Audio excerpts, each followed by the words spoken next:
What's up, everybody? Welcome to Seek the Edge podcast with me, Kelsey Lensman, and I am beyond excited. I had one girl that's like, Kels, when you are doing interviews, Samone is your girl that you have to get on. And Samone, I'm going to gas you up for a second. Goodness. You did, was it 2 of our competitions? Yes. 2 of our Expand Your Limits strength competitions, and you went for 400 pounds last April, right? Correct. And you attempted it. And it came off, but you couldn't actually pull the whole thing up. No. And I told you I was creeping on you before this. And in one of your posts, you said, okay, I attempted this in April and I succeeded it twice in October. And I will tell you, to see the energy and to feel the energy in that place when you did it once, not twice, and pulled 400 pounds up, it was incredible. So Samone, I'm just so excited to have you here and just to share your story and what's in your noggin too. Well, thanks for having me. I mean, I'm super excited to be here, but, Yeah. Expand Your Limits has really created a space for me to unlock something that I didn't even know was inside of me. So I'm good. super excited to chat about this journey. Yeah. So we're going to pull us back a little bit. Sure. Because people say this to me all the time, like, oh, that's just Kelsey. You know, she just runs her crazy 100 miles. Like, that's just who she is now. And I wish people would see 8 to 10 years ago when I saw those other people and like, man, they just have something that I don't. Or I didn't see myself as that version. So have you always been this badass, I'm going to pull 400 pounds type of person? Or have you had a different journey to lead up to there? Oh, the journey has been, there's been many detours. There's been many different routes, different stoplights. I mean, you name it, the journey has not been straight for me. So no, I have not been this complete like, oh my gosh, I can do anything. Yeah. There were moments in my journey where, I doubted, who am I? What am I capable of? Yeah. I'm not worthy. There's been those moments Yeah. where there's been versions of Samone. 1000%. For, what am I, 36, 37 this month? Yes, there's been multiple versions of me. And I would say in the last 2 years, I really had to go back and say, who are you? First, you're God's. He says who you are. And I had to really like lean into my own and say, I'm making space for me. And so, yeah. Do you mind if we go? Let's that? go. Okay. Let's go. And if tears come, that means it's good because I we're cry digging all the in. time. All right, let's go, baby. Oh, I'm a crybaby. So I'm going to pull us back 2 years ago because you said that was the time where I really had to redefine who I was and whose I was. And you don't have to share all the circumstances, as much or as little as you want. But what led to you really questioning, like, man, like, what am I doing here? Or like, what's my identity? Like, can you bring us back to that moment? Because there's so many people there. So I'm going to take you back a little bit further before I even got to Ohio, because that's really where the journey started. So we're 3 kids in at this point, but coming to Ohio, we had 2 kids, middle of COVID. And my husband looked up, he said, I'm just ready for a change. I said, oh, okay. Well, company called and said, hey, it's time to go to Columbus. So that was the change that he didn't know he wanted at the time. And so it was a moment where we had to pick up and move even further away from our families. No family here. It's an opportunity for me to grow my career. My mom said, no, please don't go. But I knew that I had to go if I wanted to continue to grow and stretch in different ways. And so fast forward, we get to Ohio. I don't have any family here. It's literally work, husband, kids. Good luck. And so at that moment, I was on a high. I had just gotten a promotion, but then all of a sudden, a new baby, another baby. My parents aren't here. My family's not here. And it's time for me to step into, mom again, learning to bring another child into this world, all of the parts and pieces. And so many times, and I know a lot of women can relate to this, when you have a child, it's almost like you lose self. And it's another version of yourself being born at that moment. And that's where we were. I was trying to figure out, I still want to be Samone, but now I'm Beckham's mom and Tegan's mom and Taylor's mom and Brantley's wife. And I was like, but I want to be Samone. And I felt shame in that I wanted time for me. And so it came to a point where I said, enough is enough. I have to find myself. I can't show up for anybody else if I don't show up for myself. So good. So good. And so I really just dialed in and said, I've got to make space I've got to make space. Some plates are going to fall, but I've got to make space for Samone. And that's when it literally just clicked. And it was hard. Every day was hard, but I had to remind myself, and I would write it down. You're making space for Samone. You're making space for Samone. And when the days got hard and I felt like everybody else was coming first, I would have to say, okay, I'm carving out 45 minutes just to find me. Whether it's reading a book, it's quiet time, it's a walk, I have to find me.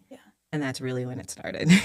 Oh, this is so good, because we have a lot of moms that come to our events or part of our community. And it's interesting, Samone, that you talk about identity, because I was telling one of my girls, like, the word identity has come up in my world, I mean, up teen times in the last 2 to 3 days. And that's what you're talking about, is like, okay, where is my identity? Is my identity in being so-and-so's mom? Is my identity in my own self? You know, and that's what a lot of women struggle with.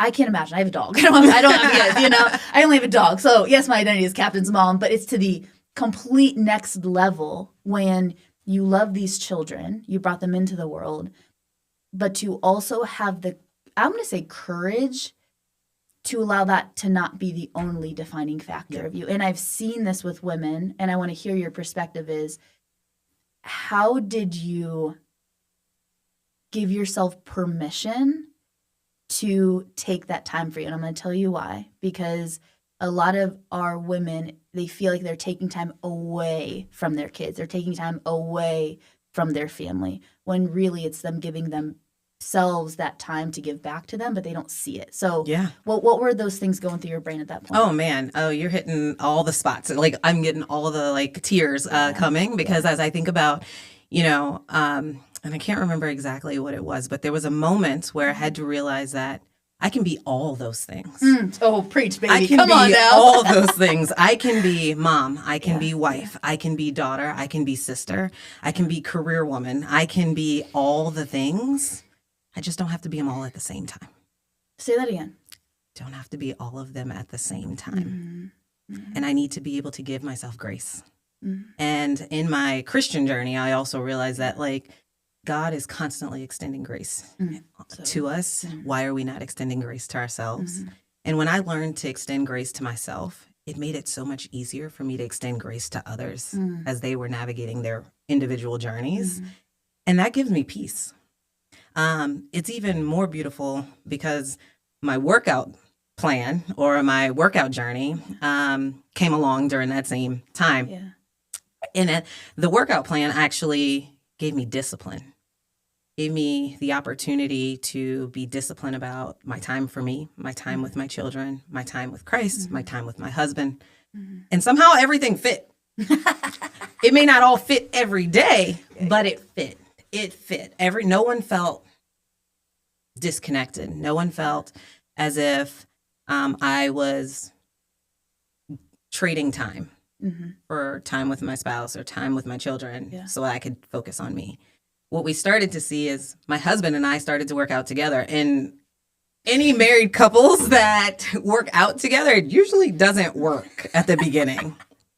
We've tried for 10 years and it just started working, and it works well now. So don't give up hope. No, don't give up hope. It does get better. Don't work out at home. Work out at a gym where there's other people. You won't fight in public. But it started to become, you know, an experience that I enjoyed. I learned to extend grace when my kids were in the garage when I was working out. Before, I couldn't do it. I was like, oh my God, the kids are in here. I can't work out. I can't lift anything. I can't focus. But now I embrace it. My son wants to try to lift the bar. My daughter embraces being outside while I'm lifting, cheering me on. It's not something that I had when I first picked up a barbell or went outside to do crunches in the garage. Like, I did not want to do it. And so how do I extend grace to myself and space and say, this workout's going to get done and I'm going to enjoy my kids at the same time. I'm going to set an example for them earlier in life that they can see as a part of their foundation versus trying to figure it out when they're 25, you know? So, yeah. And I remember, I swear it was, which one's your youngest one? Beckham. and I think it was him, but he went up to the deadlift bar and it was like there was 400 pounds on it and he tried to pull it up, but it was so cool because he was emulating what you just did, and he wanted to be like mom, and how beautiful of an example that you're setting for them of you can be all these things. And it's interesting that you said that, because along with identity, what's come in my world, I mean, I listen to so many stinging podcasts and I try to put them into action. I don't just try to listen to them and be like, oh, it sounds so good, and then just keep living my life the same way. And so I've been thinking a lot about this in my life, but in one of the podcasts talking about identity, and it was more from a faith lens, but he was saying that what lies are you believing about yourself that is forming either the wrong identity that you have or making you believe a story that isn't true. Yep. And it does take courage to question, well, like, why do I believe that about myself?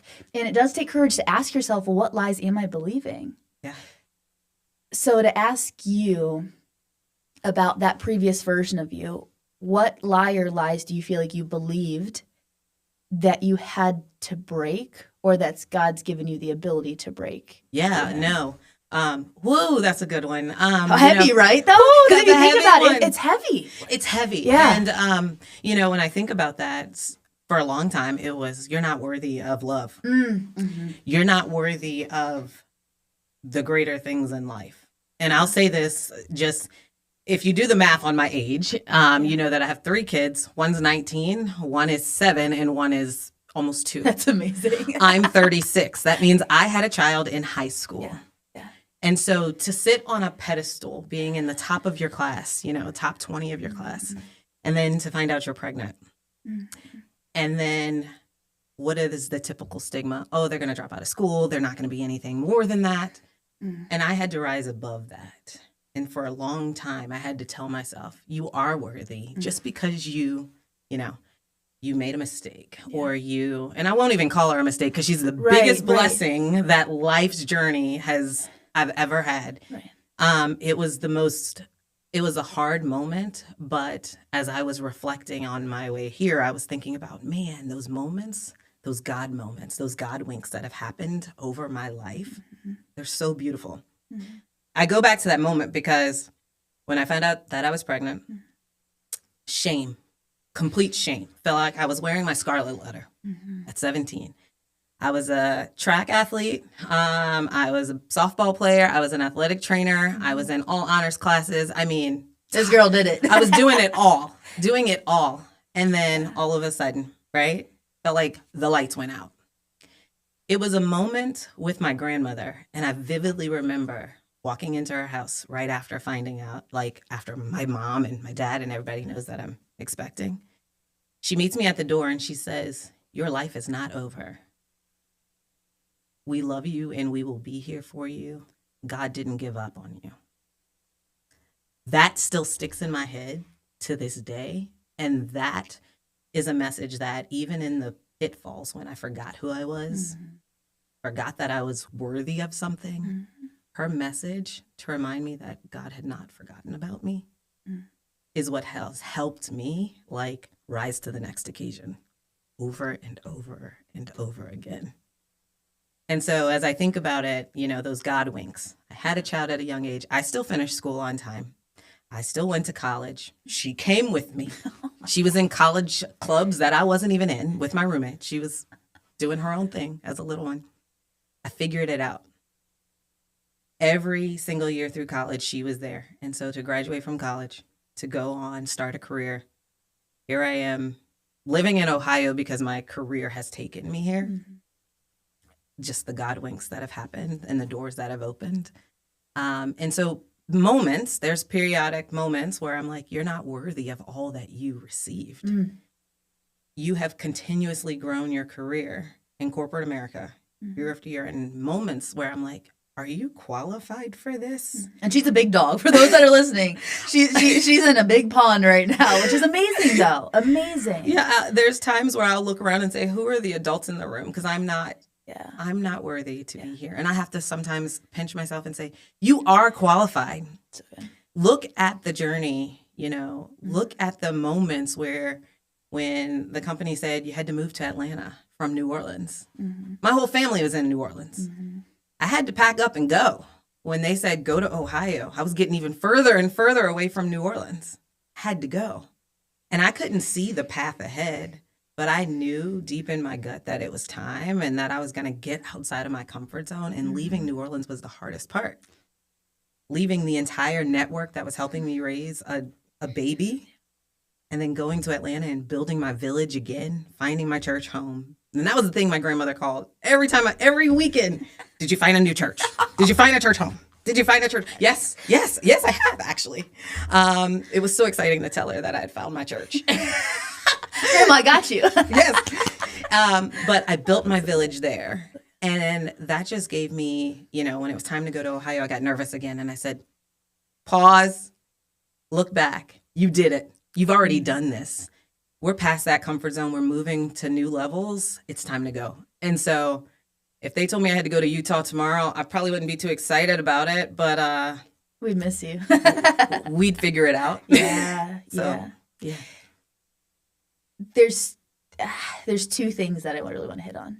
But the last thing, and this is a third one, but I can feel your confidence now and trust that, yes, if he calls me to go to Utah, it is uncomfortable and it's different. But man, reflect back on that journey and reflect back on when I got called from New Orleans to Atlanta. And I didn't know if it would work out. And it worked out. From Atlanta to Columbus. I didn't know if it would work out, but it worked out. And people ask me all the time about confidence. And it's like, it's not just one day you're on this mountaintop moment, but also look back on your journey and those moments that you thought, how am I ever going to get out of this? Or how am I ever going to get to that place? Like, you're here. We just sometimes don't see that. Yeah. And so that's such beautiful. But there's two things that I want to pull out. Is number one, your grandmother. Yes. She spoke life into you. Like, she spoke when you were at probably one of the toughest moments of how am I ever going to, oh my gosh, what are people going to think about me? Like, she spoke life into you. And I told you I was creeping on you before this, right? And there's such a common thread, I know this is big in my heart too, of community and people around you.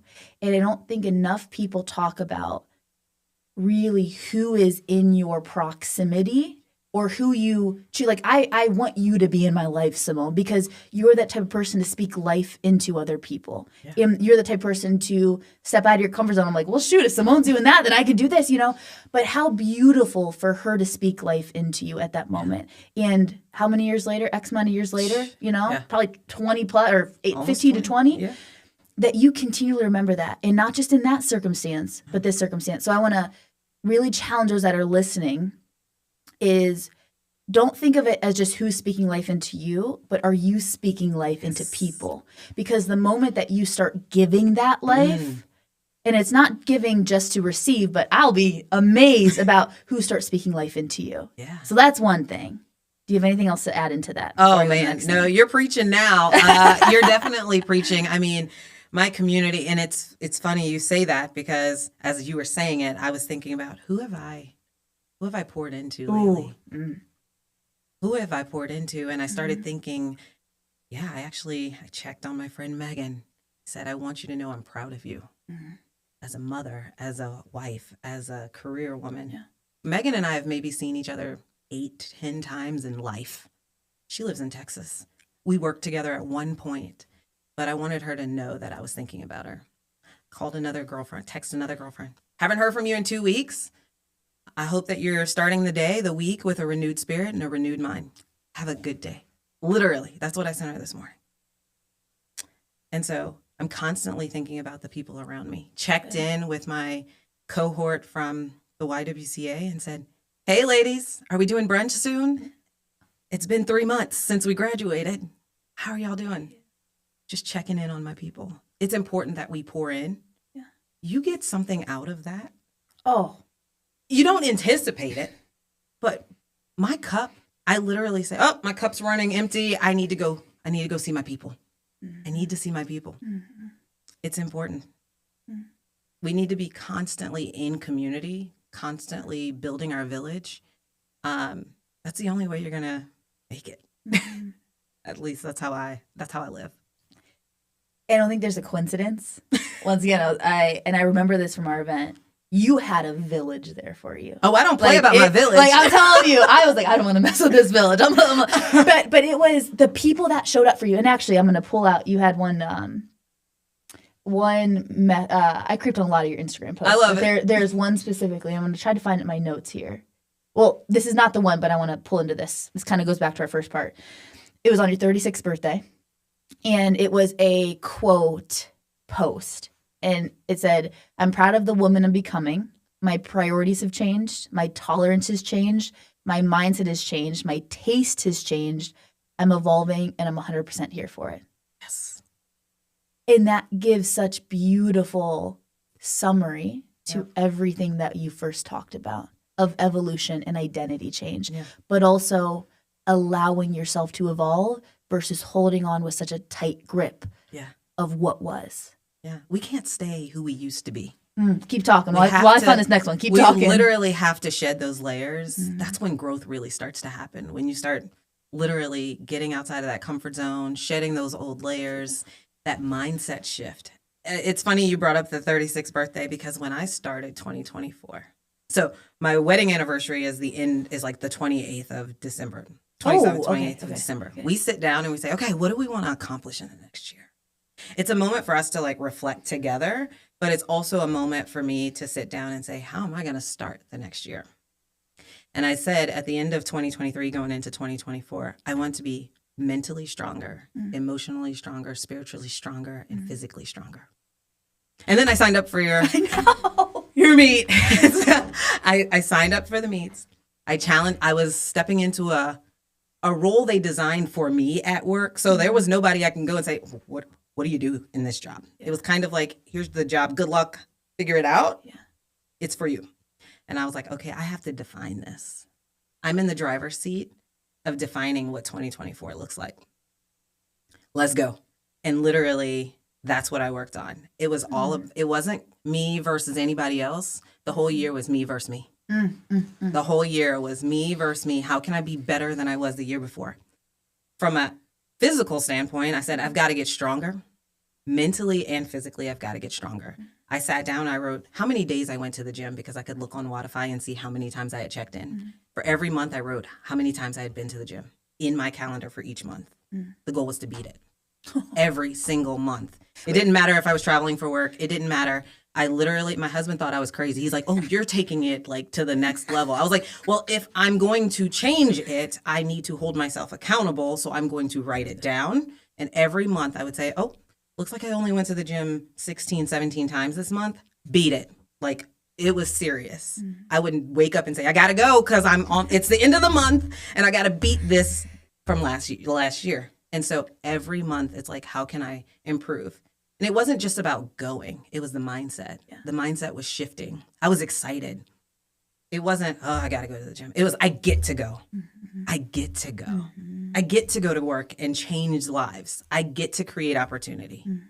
Let's go. Like it changed. It was like, March is my month. It's my birthday month. It's like the weather's finally getting itself together. And I'm like, we here. Let's go. And that's kind of the mindset that I've always been in for the last couple of years. Samone energy, baby. Get that Samone energy. We gotta go. I mean, I got my hype playlist on the way to work. Oh, like, that's so good. Yeah. So good. So don't pull up next to me because I'm probably gonna be. She's that girl jamming. Yes, I am. I love it. But you're not passive right now. And what would you say? Because I know I've been there where it almost feels like we don't intentionally take the victim role, but it almost feels like life is happening to us, right? And it's like, oh, this is happening and this is happening. And I'm very grateful that a lot of our audience, we have hard moments, but we take ownership of it and say, okay, what can we do differently? Or, hey, how can we lean on God to help us through this? But for that person that is in that hard moment, that it is so easily to drift back to that passive type of, like it's happening to me. What would you tell them? Oh, I love that you said moments. I think about this every day. People say, oh my God, I had a bad day. Oh my God, I'm in a bad season. You had a bad moment. The whole day is not bad. You are here. You are breathing. You have an opportunity to turn it around. One moment doesn't define you. And that's something I had to learn as a mother at a very young age, that this moment, this season does not define me. I am in the driver's seat. And which way am I going to go? Now, you can sulk for a really long time. That doesn't feel good. And you can take the path that you probably should. It's probably not going to feel good at the beginning, but once you get those wheels rolling, you'll feel better about it. I'm kind of one of those people where I just don't want to sit and mope. No one wants to come to a pity party. Mm-hmm. We're all of us, women, men, we're all faced with something. Something is going on all the time. Mm-hmm. How do we find those moments to extend grace to ourselves? Mm-hmm. And how do we find those moments to celebrate the small wins? The small wins matter. And I find that I have to do that. Sometimes I just write them down. Mm-hmm. I have a little page in the back of my notebook that writes my wins for work. What did I accomplish? Even if it's something super small. What did I accomplish in the gym? What did I accomplish at home? I don't write a to-do list. I write a to-done list. Oh, okay. Talk to me about that. Because sometimes you've got all these things that you have to do, and sometimes you don't even get to the things that are on the list. Yeah. But you've accomplished a lot that day. It's just not the things that are on that list right now. And so I don't want to say this whole day was worth nothing. No, it was worth something. And so I like to write these are the things I did get done. And then I get to shift around that to-do list and say, let's get this done now. Mm-hmm. So then I'm not upset about not getting the whole to-do list done. Mm-hmm. But I did accomplish a ton of things. I got the whole house cleaned. I've got this done. I've got things that still needed to get done, got done. And so how do I extend grace to myself on the to-do list? Mm-hmm. Because life is always happening. Yeah. But I'm going to take the reins and I'm going to control it. Like, I'm not going to allow life to just happen to me anymore. One thing my dad said to me, he said, no one owes you anything. And I was so mad when he told me that. I was like, what? I don't want to talk to you. Like, I didn't want to talk to him for like a week. And then I sat down and I said, you're right. No one owes me anything. It is up to me to lean in and create the opportunity or push through the door that's slightly cracked open. Mm-hmm. People have to remove the victim mindset and remind themselves that no one owes you anything. You may feel like they owe you an apology. You need to work through that and figure out how you're going to move forward. They may never give you that apology. Oh, well, what you going to do? Sit here and sulk?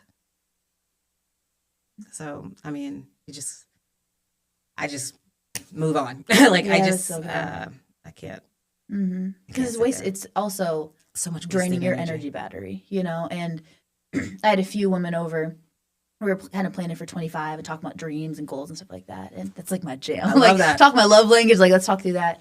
And I thought this was beautiful, which goes on to that last part of what you said, because she was saying, or I asked them last year, like, what was the biggest lesson that you've learned? And everybody said a bunch of different stuff. And she said, I learned that forgiveness is for me and not for them. Yeah. And she said that there's things that happen in her life. And, well, let me preface too. Forgiveness doesn't mean that you accept that hurt or that it made it okay, right? But forgiveness is letting go of those chains that are holding you there. And she said that there is something that happened in her life. And she was just so mad. She was so angry, so mad. And she said one day she realized that person's not even thinking about it. They don't care. They're not even thinking about it. But she's waking up just so mad, waiting for them to apologize, waiting for that person to realize either what they did. And I don't know circumstances.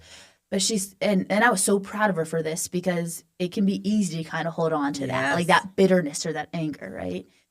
And she goes, I woke up one day and she goes, I realized I had to forgive, not for them, not to let that be okay, right, but because that I was holding my own shackles, and that was holding me with so much bitterness and anger. And I really do feel like you brought that up because somebody is listening, that they have that anger or that bitterness in their heart or just grudge that they're holding. And this is kind of the kick in the butt to say, hey, it doesn't make it okay. Right. But allow that spirit of anger to go away. Yes. And give yourself that and kind of pull it to a faith lens. Mm-hmm. God and Jesus is the ultimate forgiver. You know, he's died on a cross for us with our sins. But I just thought that was so profound with what she said. It's true. And it gives you such a sense of peace. Yeah. There have been moments in my life where I was holding on to anger for a long time. Angry with, just people in my life, moments in time. And I had to say, Samone, they're not walking the journey you're walking. Mm-hmm. They are not on this path with you. They're on their own. They may not even know that you're upset. And I was like, why is this holding me back from being the best version of myself? What does the best version of myself look like? What does it feel like for me? Go live that life. Go remove any shackles. Go start, really chipping at the things that are burning you up. One thing that I live by, and I was talking to some students at Ohio State last week about, learning new skills and adventuring out into spaces that you hadn't been. And I said, for a long time, numbers used to drive me crazy. I love math, but finances or somebody else's money, like a lot of somebody else's money creeped me out if I was in control of it. And I couldn't figure out why. And I said, there's something in my gut that's creating anxiety in me. I can't figure out what this is. And it was not just those moments. I said, the reason it's creating anxiety in me is because I don't know enough about it. I haven't spent time learning it to understand it. And so what did I do? I met with the accountant, the finance team. I said, teach me how to read this. Teach me how to explain this to other people at work in a way that shows up as confident. Make sure that I truly understand it inside, outside, backwards, up and down, you name it. I wanted to understand it. That anxiety, gone. I could stand in front of a room of 50 owners and I can explain exactly what the P&L is saying and felt so confident in doing it. And so as I step through life, I'm constantly thinking about what's creating that nasty gut feeling, that anxiety in me that's rising and that's making my palms sweaty. And I said, it's because I haven't either experienced it yet or I don't know the ins and outs of it. I haven't explored it enough. And now I need to go get my feet wet. It was kind of like the first time I did an ice bath. Oh, geez. Oh, my God. The anxiety of leading up to the fact that I was getting in. I think I stayed up all night. I was freaking out. I was studying everything. And then I was like, get over yourself and just do it. Now I'm like, what? Let's go. Okay. Like, let's go. Like, ooh. And then I'm like flexing as if like, why am I flexing to get in the ice bath? I don't know. But like the confidence like grew over time. But like the first time I was like, oh my gosh, like, why did I do this? Why am I signing up for this? This is crazy talk. Who does this? Why? Like I asked so many questions. I mean, that gut feeling was there, but then I just needed to jump in, literally. So, so I'm constantly thinking about like, what is it that's unsettling in me and why, and getting to the root of it. And then just going, literally peel that onion until we figure out what's the root. Well, you're questioning. Instead of accepting, you're questioning. Yes. And we have a kind of phrase that we say of limits are meant to be tested, not accepted, right? And that's exactly what you're doing is instead of just being like, oh, that means I'm not meant to. What really changed a lot for me is it's a skill set. Like for you, the P&L and all the finance stuff, it's like, that's not okay, I'm either born with it or I'm not. It's just a skill set that I have yet to develop. It's like a muscle. If I don't ever train my bicep, it's not going to be strong. Right. It's going to be weak. So I pick up the 5 pounds, it's going to feel like 100 pounds, right? Yep. But just like that, the more reps that you get, the better skill set that you gain. Exactly. And you realize, okay, cool, that's another thing in my tool belt. And if I get that message across to women and girls, I mean, anybody, but we talked to a lot of women and girls, like that everything that sometimes you're just afraid of or you don't think that you're good at, it's just a skill set that you've yet developed. Yep. Get more reps. Literally get more reps. Yeah. If it's making you uncomfortable, get more reps at it. So good. Okay, I know we're coming down to time. Man, I could talk to you for hours on end about this stuff. Already? I know, which is crazy. But I want to riff on this a little bit. And this one back to my second point that I have yet to talk about, 25 minutes ago. But it was the phrase, and I've heard this before, but you explained it in your story, that God doesn't, hold on, make sure I'm saying this right. God doesn't qualify the called. He calls the called. No, it's flipped. It's flipped. Told you I was going to mess this quote up. God doesn't call the qualified.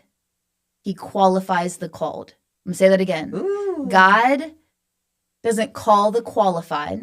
He qualifies the called. So first is the call, the nudge, the God winks. Yes. That it's like, oh, what if? Or, oh, could I? I call it the what if dreams. Like that crazy dream that you have, but you don't feel qualified for it yet. You don't feel like you have the skill sets because you don't. Right. But I think that's such an amazing reminder for so many people listening, whether it's fitness, whether it's business, whether it's wherever you're at in your life, just because you don't feel qualified yet doesn't mean that thing's not meant for you. Yeah. So talk to me a little bit about that, because you could riff on that. Oh my gosh, I could spend a week. I mean, in every sector of life, there's been moments where I'm like, I don't know how they chose me. Yeah. I am not it. Honestly, this year I stepped into a space where I said, I need to get out of my comfort zone. Yeah. I joined a board of a nonprofit in town, and I was like, oh my goodness, I am not old enough to be on a board of directors for a nonprofit. Like, what am I doing here? I literally had that moment, and I had to say, God, I know you got me, because I would not be here had you not brought this opportunity to me. The beautiful thing about it is the organization is to help families, Families Flourish is the name of the organization. And it's literally helping families find find a home, put kids in great schools around town, and provide them the resources to be able to flourish on their own in the future. And I knew that there was a calling on my heart to extend my skills to another organization in a different way. But I didn't know where. And I kept saying, Lord, if there's an opportunity for me, just show it. And so that happened in December, and here I am working on that work. And God's like, I got you. And I was like, oh my goodness, you've done it again. There's been so many opportunities or moments in my life where I was like, I hear you telling me that it's time for me to stretch. It's time for me to get uncomfortable. It's time for me to have sweaty palms and learn a new skill. And in those early moments, I'm like, I can't do this. I can't do this. I'm not worthy. And then I have to go back all the way back to grandma. And then I'm also having those moments. I think Lauren Daigle has a song, You Say. I think that's it. Oh, yeah, well, I could jam to that. I play that song all the time to remind myself of whose I am and that God's not going to leave me on a journey that he's brought me on. Oh, say that again. God's not going to leave me on a journey that he's brought me on, and that he's going to be with me through it all. And there's so much, I'm getting chills, because literally it's every day that I'm constantly saying, God, what are you asking of me? Lord, what do you need from me? How can I be a steward of your work? How can it's moments of learning in every single chapter, every season. And I'm just so grateful that he's been right there along the entire way. So, there's moments, and I know there's women and men and people out there that are constantly thinking, I hear a calling on my life, but I'm not ready. Literally, get out of your comfort zone. That is where true growth and opportunity is going to come. He's not going to leave you, but we have to answer that calling. We have to. And Kelsey, I know you have. Reluctantly a lot of times. Like I have to fight myself to be like, but I don't want to. I'm scared, But and I don't mean to cut you off here. No. But it's interesting in the study that I'm doing a lot, Bible study that I'm doing. The word obedience it just keeps coming. And I was listening to a podcast. That's a shocker. But I was listening to a podcast, and he was saying that the cost of what God's calling you is obedience. Like that's like the currency of his word, and what he wants from you is obedience. And it's obedient not just in the things that you feel qualified for. It's not obedience in just the things that you feel, okay, I'm ready for. It's obedience in the discomfort of how can I do that thing? Yep. But if you're obedient in the small, he'll trust you to be obedient in the big. And that's a constant heart check for me that I've had to have of like, all right, are you continually kind of pull it back, like seeking the edge where you feel that calling and having the courage to keep taking a step into the unknown? Yeah. It's beautiful. All right. To wrap her up, Samone, it's so cool and selfishly, like running our events. It's really cool to see women come in and, you know, break a belief and hit a PR. But for me, it's always been about the person behind the PR, you know, and the development of that person and how is she the woman she is today? Because you know it's not just rainbows and sunshine. No. And you know that they've been through some, you can put whatever words you want there to get to where they're at today. But to see the level of your faithfulness, to see the level of your humility in what I hear people at our events and they're like, dude, that's just Samone. Like she's on another level and the hype's there and like they almost put you in a league of your own because you got the Samone energy. But I just want to say thank you from the bottom of my heart for not just lifting heavy weight, but really taking the step that God's called you to take and having the courage and having the obedience and being willing to share your story that I know we are going to get women that listen to this and be like, that changed my life. Like that thing that she said, that's my grandma moment that I needed to hear, you know? So I just want to say thank you from the bottom of my heart for everything because it is so cool to get to know the permanent person behind the PR. No, thank you. It's a great opportunity to just be here, but I mean, your events have changed my life, so I did not pay her to say that. I'm grateful, so thank you. Yeah. All right. Last question, because this podcast is about seeking the edge, and you've talked a lot about stepping out of your comfort zone.